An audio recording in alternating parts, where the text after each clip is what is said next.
consciously realizing it. So if I am the recruiter and I'm looking at your profile and I see something that maybe in my personal life was offensive, I may just be inclined to skip you, even though that's illegal. In most countries, you are not supposed to discriminate against a candidate based on their beliefs, based on their religion, based on the color of their skin, based on their sexual orientation. But people could do that. So be careful what you post on your, not just your LinkedIn profile, but your social media profile. Keeping yourself motivated takes work. If you don't work out your body, you get fat. If you don't work on your motivation, you become unmotivated. Welcome to the Motivational Voice Podcast, your source for inspiration and motivation to achieve your goals, empowering you one word at a time. Umar Jang is an author and a blogger, and he will get you motivated to do whatever you need to do. This is Motivational Voice Podcast, and this is Umar Jang.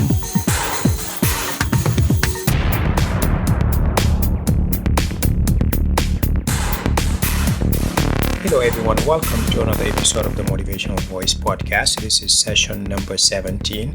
Today we are going to talk about job search strategies. The economy is doing well overall, specifically here in the United States. In June, or actually October of last year, of 2017, we added as much as 147 million jobs at the end of the year. So we had a very good, strong job growth in the United States, and the stock market is doing well also, not just in the United States, but also around the world. Job growth and consumer confidence, and also companies hiring and feeling better at adding more resources and more people to their workplaces. Today, like I said, we're going to talk about job search strategies. And one of the first things you want to do is make sure you understand what type of job that you are looking for. That will help you specifically identify whether you're looking for a job in a certain industry, whether it's human resources or finance or IT. And in some cases, maybe you've been in a specific field for a while. If that's the case, you would also want to identify what type of job you're looking for. Are you just reapplying for a job that you had previously from one company to another? Are you entering the marketplace for the first time? You're just out of college, or are you looking to make an improvement in your job and move up in your career in terms of a promotion? So before you do anything, make sure you understand what you're looking for, and make sure ideally you'd want to narrow down the job that you're searching for to one specific position if you can. That will help focus your efforts into one type of job search, because that would help you streamline. You will write one resume, one cover letter, and the more specific you are in terms of the job you're looking for, the better. The other thing is you have to understand what type of job you are willing to accept. And this may depend on where you are in your career. Are you looking for an entry-level job? Are you looking for a maybe professional job? If so, what kind of professional? Are you a mid-level professional? Are you a very experienced professional, or are you just an entry-level professional? So depending on what you're looking for, this is important, because knowing what level of you are in your position will allow you to understand what your salary expectations should be. In terms of what you're willing to accept, really there are two additional things. So there is how far you can travel. So if you're looking for a job, you have to consider that. Are you willing to go to a different city or a different state? Are you willing to just work within the cities or the metropolitan area that you live in? And so you have to understand and have a specific criteria for, well, how long are you willing to travel? Are you going to go within a 5-mile radius?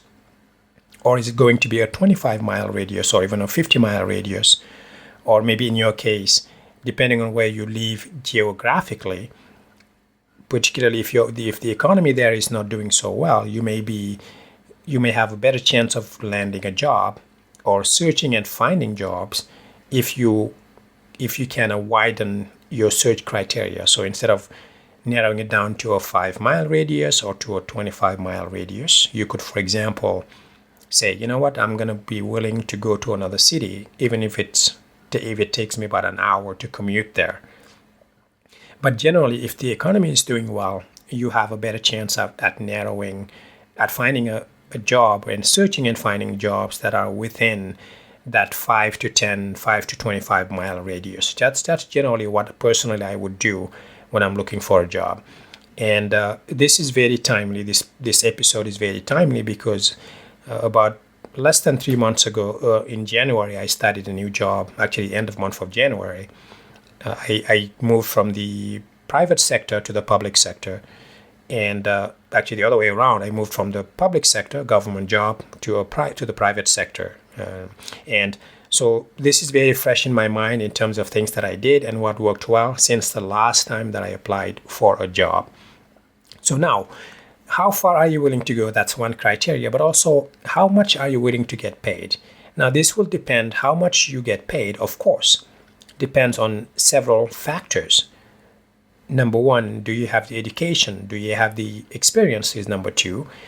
How much experience do you have in your career? So all those would actually help decide how much you are actually going to get paid when you apply for a job, but also how much you should be asking when you apply for the job and get it, and you get to start to negotiate the salary. So it's important to understand that what goes in your salary is, again, your experience, your education, even some special skills that you may have. All that goes into how much you get paid, because there's generally a baseline. That's how companies determine your salary. They look at a baseline, like a market baseline. They will do some surveys for companies of their size and companies within their industry to see how much they are paying their own employees. And then they will determine how much they will be paying you because they want to make sure they remain competitive. But from your perspective, make sure that you understand what is the minimum salary that you will accept before you start searching for a job, because there's no point applying for a job that's going to pay about $10,000 less than what you're willing to accept. Generally, a job would have and I'll show you some of the websites that I use that actually kind of helped me determine, when I was looking for a job earlier this year, where the salary would land and how much I would be paid for that specific position that I was applying for. It didn't tell me exactly how much, but we will talk more about that and what websites you can go to and what you can do to have a good idea of how much you should be asking when you are applying for a job. But I'm not going to get ahead of myself. We're going to continue through some of the criteria that you need to look at when you are applying for a job. Of course, the other thing is, beyond how far you are willing to go and your salary, the other piece is the company you want to work for itself.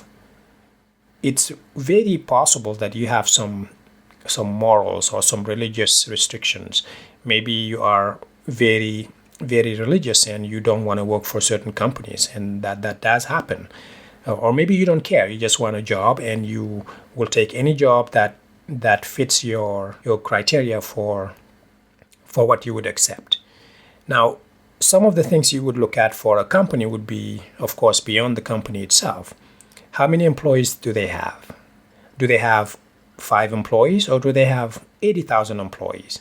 That's important because a big company culture would be very different from a small company culture. A company that has 5 employees will treat its employees differently. The atmosphere will be different. The behaviors will be different.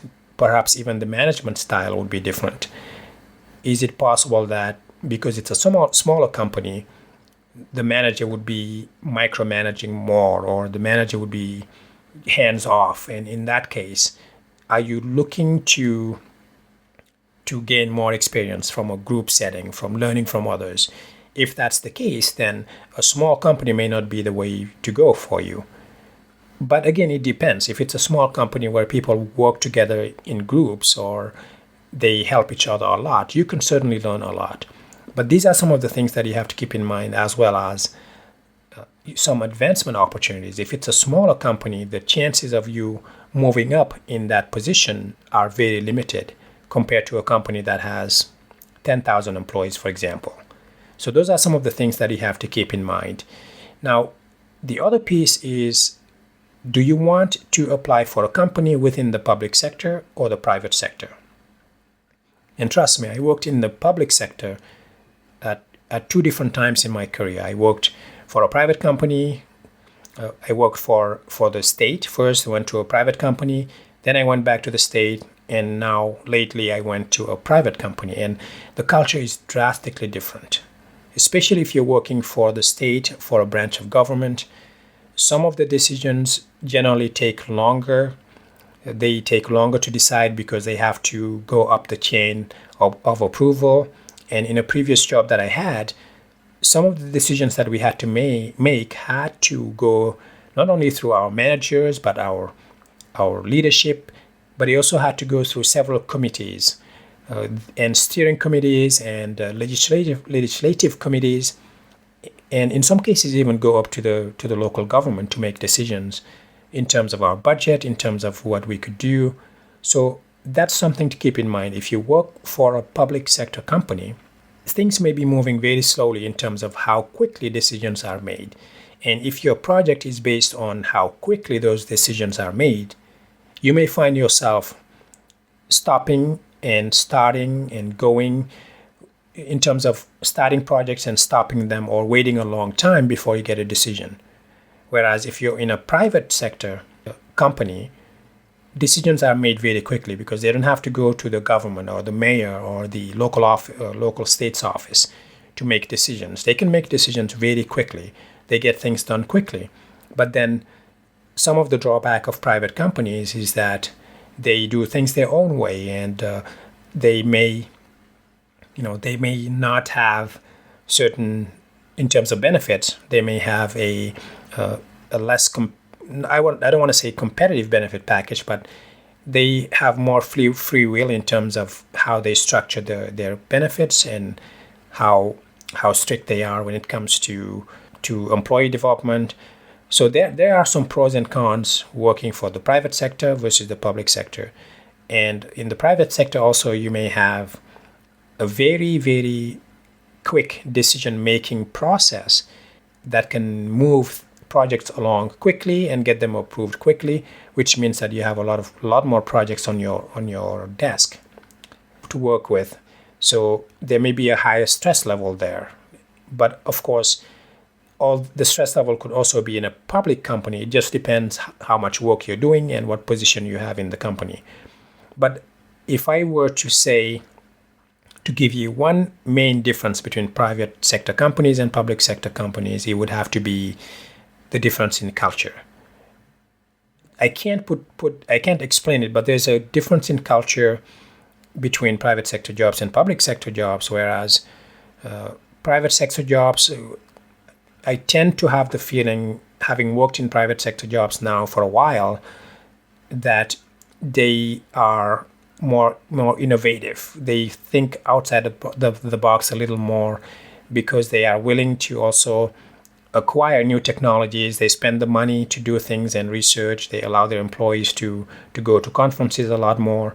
Whereas if you are within a public sector company, particularly the state government or federal government, you may have more restrictions around how much money they can spend. So maybe the developmental opportunities, conferences, and trainings would not be as available or as frequent unless your job is specifically linked to acquiring that knowledge.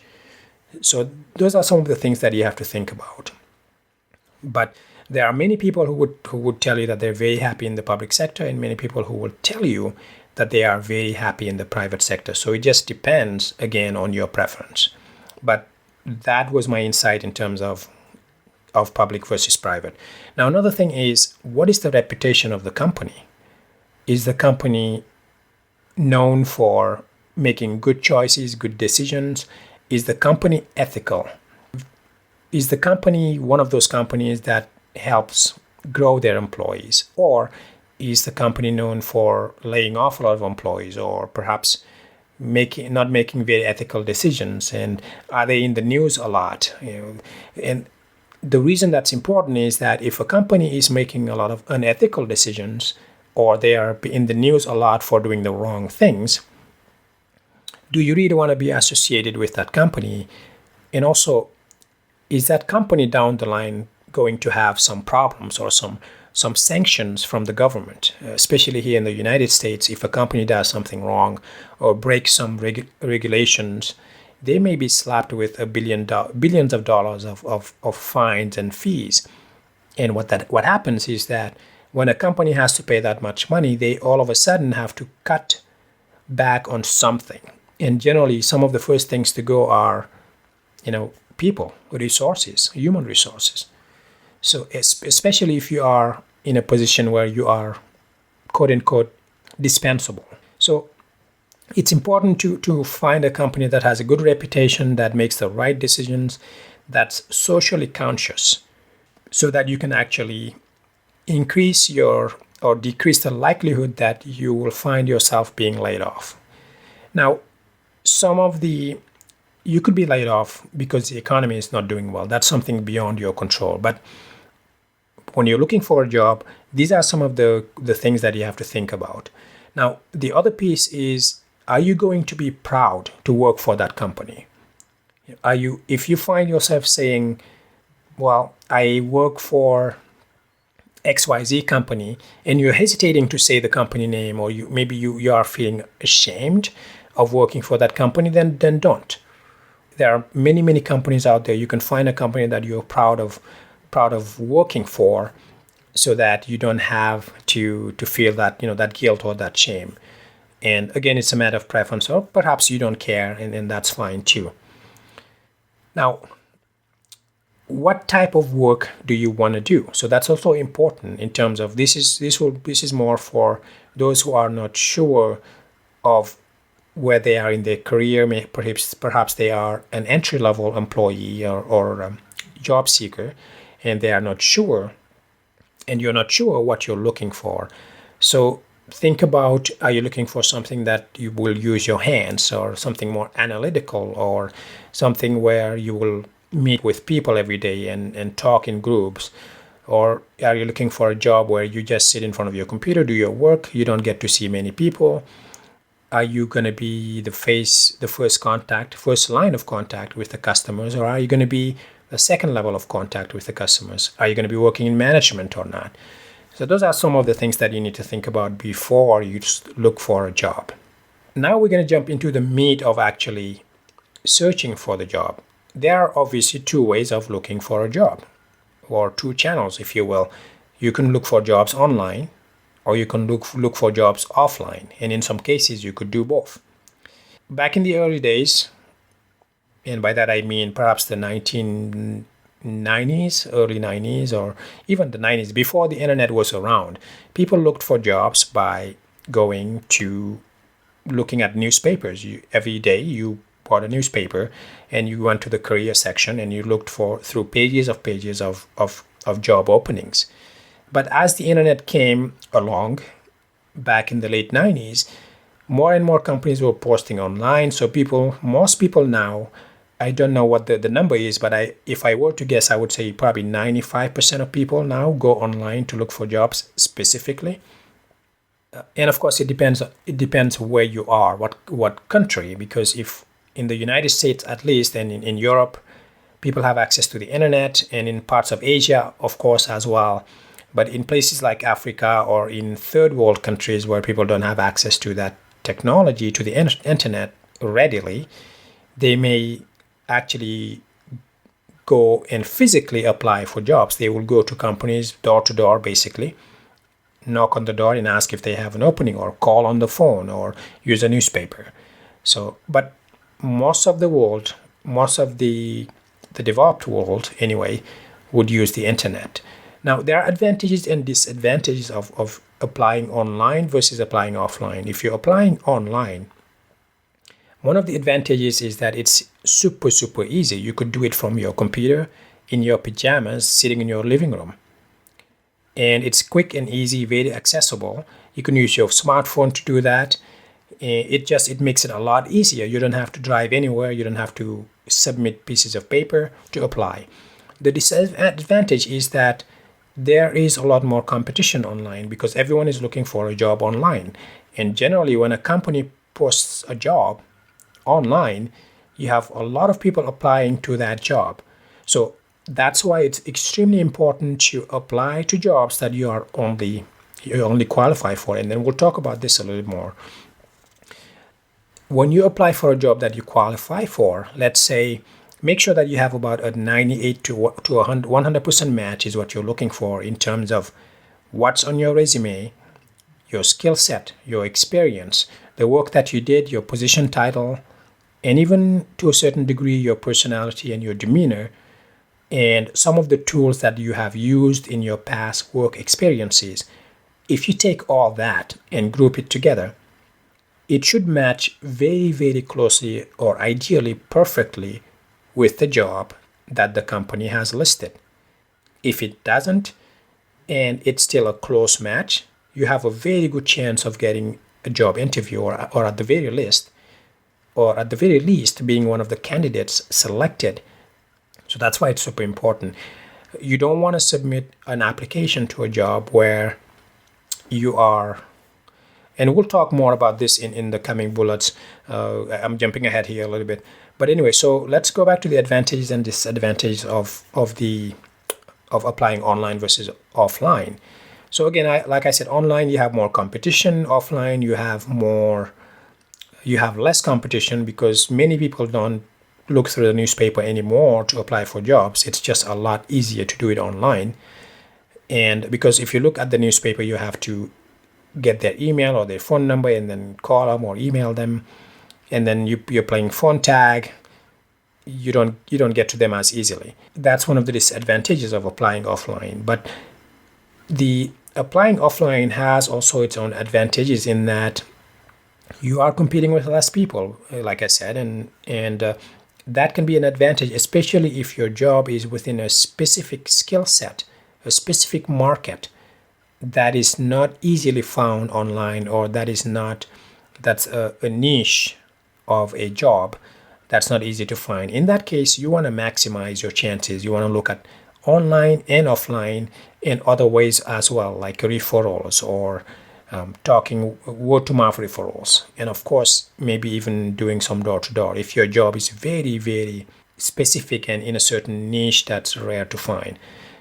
If, for example, you want to become an astronaut, for example, well, there's only a handful of companies where you can actually go to be an astronaut. NASA is one of them. And there may be other private companies, maybe Lockheed Martin would use you as a pilot, a space pilot or something like that. So offline would be more for perhaps jobs that are not easily found. In that case, you want to use online and offline and, of course, other strategies even.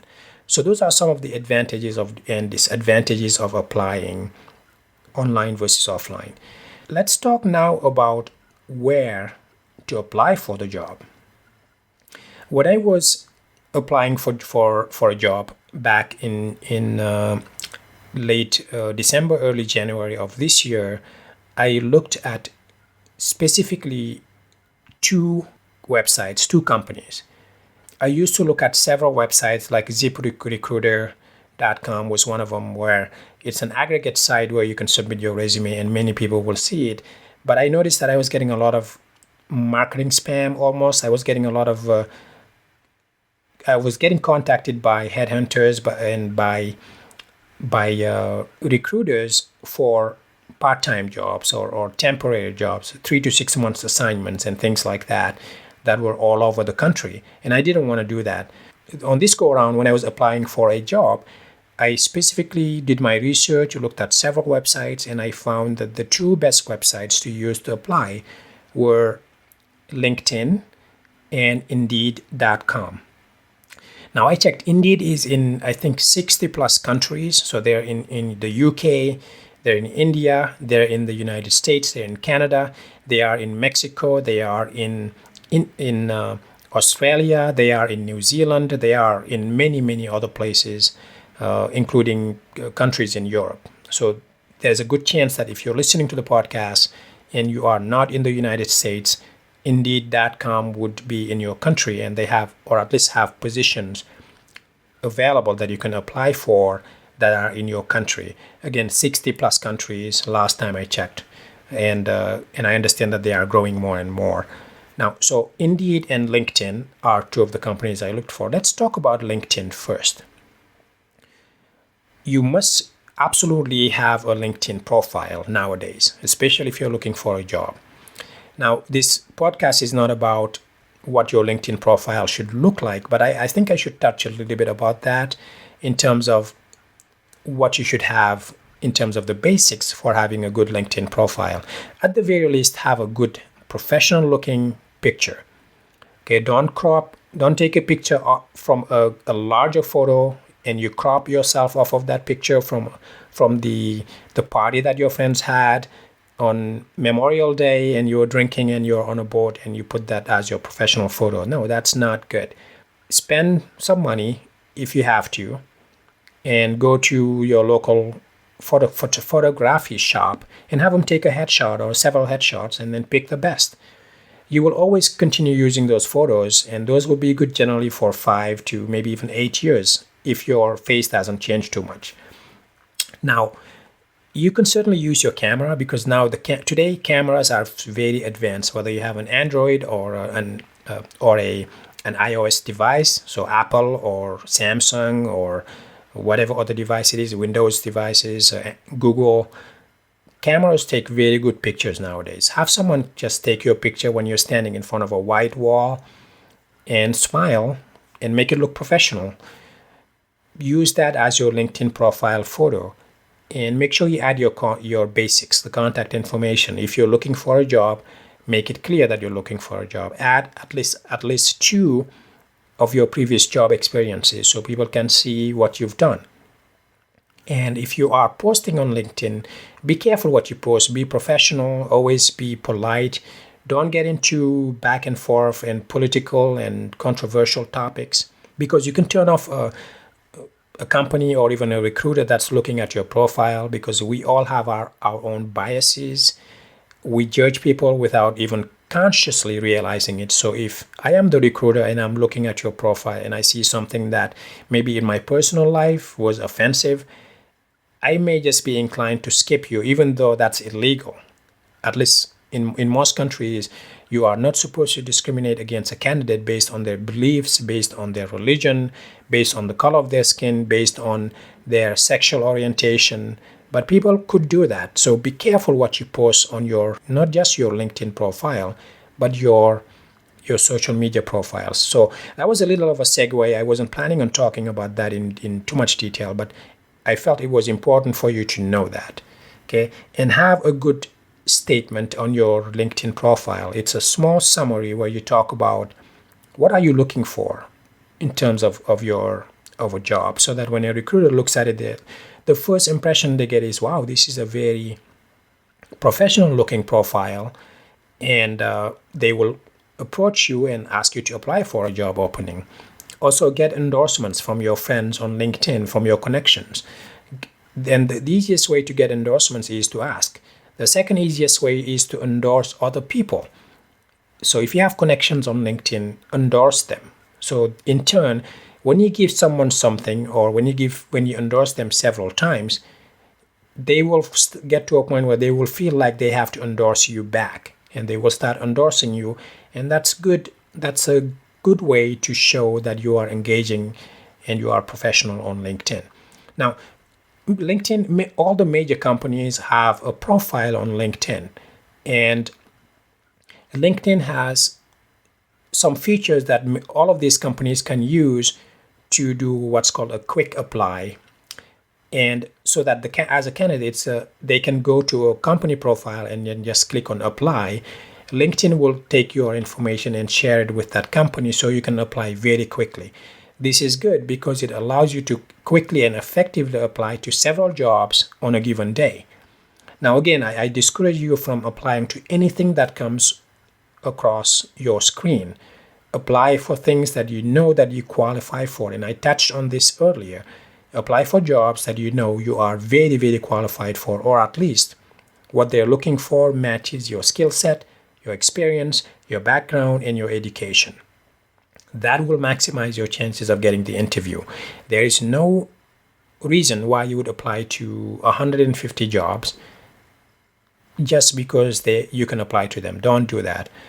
In my last round, when I applied to jobs, I believe I applied to, I want to say 15 or 18 jobs.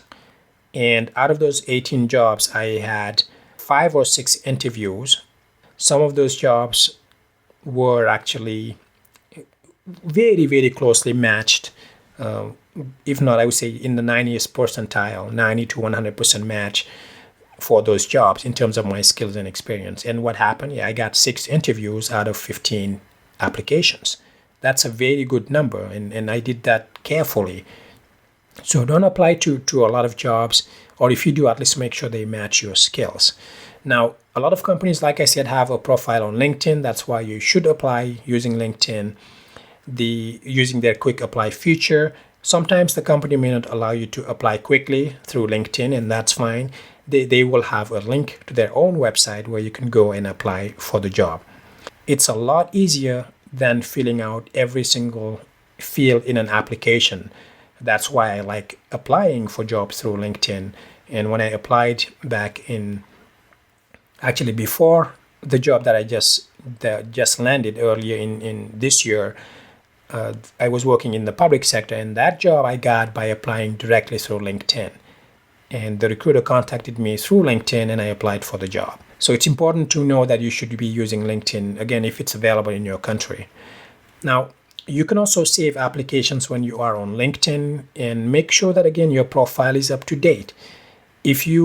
One of the things that I like to do is I go on LinkedIn, I type in the job keyword that I'm looking for, I find jobs, I look at the company, and I save that job to my LinkedIn profile.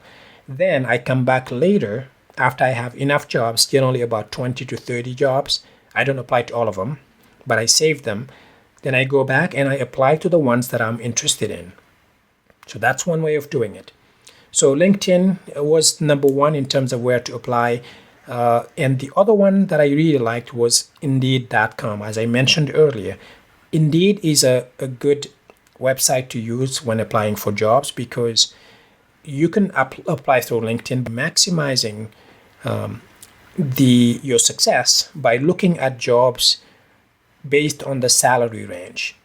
So you can enter a keyword and then literally type in, let's say you're looking for a project manager job. You can type in project manager job, salary more than, I don't know, $100,000, something like that. Or if you are an entry level, you could type in a job. You could say entry level project manager, salary above $50,000, something like that. What Indeed will do is it would bring up jobs that match that salary criteria. You could say between 50,000 and 150,000. That's a very wide range, I know. But maybe look at a smaller range between 50 and 70,000, maybe between 70 and 90,000, or maybe it's between 90,000 to 150,000. So do it in increments that are small, in increments of $10,000 to $20,000. And what that allows you to do is, if you apply for a job by using that search criteria and the salary, by determining the salary range when you do the search, what that allows you to do is when you apply for the job and you get an interview, when they ask you the question, what are you looking for in terms of salary? You know exactly what range you are supposed to give them in terms of answer, or at least you know that they're willing to pay within a certain range of salary because Indeed has told you that when you did that search. So that's important because if you give them a range that's outside of what they are willing to pay for, that could immediately disqualify you because they're not willing to pay that, and they may think that you are not going to come down from that high range of salary. If you give them a salary that's too low, that may tell them that your salary expectations are well below their range and they can negotiate down their original range. So be careful. So this is why it's important to know these small tricks in terms of job search. I mentioned this again earlier. I talked about match your skills, match your education, your qualification, your skills, and make sure that it works. And of course, another thing is the number of service that you have. Make sure you match those. And of course, Indeed allows you to save jobs as well. And you can create a profile and save jobs and go back to them. That's always a good idea. So, because it's important to keep track of the jobs that you apply to. When I was applying for jobs earlier this year, what I did is for every job that I applied to, I saved the job description. So let's say the job description was project manager. I would write project manager. Actually, I would write the company name. Let's say Lockheed Martin. And I will put the job title, Lockheed Martin Project Manager, January 1st, 2018, for example. So that would then tell me this was the job description that I used to apply for the Lockheed Martin job. So when you get the interview, you can go back to that particular job and make sure that you prepare for the interview by looking at the job description. Make sure you answer the right questions, you match the right skills, and it's just good practice to keep track of what you're applying to and when, and so that you can actually, when someone calls you, you sound educated, you sound like you know what you're talking about, and you're an organized person. There's nothing worse than someone calling and saying, "Hi, I'm calling from Lockheed Martin." So for some reason, I'm picking Lockheed Martin. It just popped in my head. Lockheed Martin calls. Let's say an HR recruiter from Lockheed Martin calls, and they say they're calling about the job for an interview, and you're like, "What job? Oh, I don't remember applying for that." That's really bad. So make sure you know what you applied for and when, and be prepared and expect that you may get a phone call from them. It's okay to ask them to repeat, "I'm sorry, what company again?" And they say, Lockheed Martin or, Apple or Microsoft. Then you can say, "Oh, yeah, thank you." And then you can actually intelligently speak. And when you hang up the phone, you can go back to that job position that you saved and look at it. And the reason I do this is you may ask me, "Well, why don't you just go back to the website and look at the job description?" Well, it's possible that some companies, especially if you applied directly to that company's website, they may take the job down after they found enough candidates. And then you could go to the link. The link could be broken. You will no longer be able to access the job description. Then the problem with that is you can't effectively prepare for the interview if you don't have the job description in front of you. You can still prepare, but it would be much better if you prepare for the interview when you have the job description, the original job description in front of you. So these are some of the tricks and strategies that you have to keep in mind when applying for jobs. There are many, many more things that I could be talking about, but certainly if you have any questions about this, and maybe you are in a period in your life where you are looking at changing jobs or applying to a different job, or you're looking for what you should be doing, feel free to ask me questions. On my website, again, I have a button on the left-hand side as you go to the main website that says Ask Me Questions. Click on that. You can leave me a voicemail message through your computer. You will need a microphone, and I look at all those messages and I'll answer your question, and I'll be more than glad to help. Anything I learn, I am willing to share with people who are out there and looking or trying to go through the same experiences for the first time. Those were the tips and tricks and strategies that I want to share with you. And next time we are going to talk about interview techniques and skills, so that to go with this particular episode, so you know what to do when you land an interview, and things that you should ask, things you should not ask, and how to prepare effectively for an interview. All right, I hope this episode has been helpful to you. And certainly if this has been helpful to you and you found it valuable and useful, go on iTunes and leave a rating for the podcast. I would really appreciate it. As always, I do not take you for granted. I appreciate that you listen to this podcast. and share it with others. So thank you very much for doing that. And as always, I want you to stay motivated, be on top of your to-do list, to improve yourself, your family, your personal life, and just be a better, more rounded person. Thank you very much for listening. And as always, please stay safe and motivated. Goodbye. Thank you for listening to the Motivational Voice Podcast. If you enjoyed the show, please subscribe and rate it on iTunes. Get show notes and the latest blog posts at omarjang.com.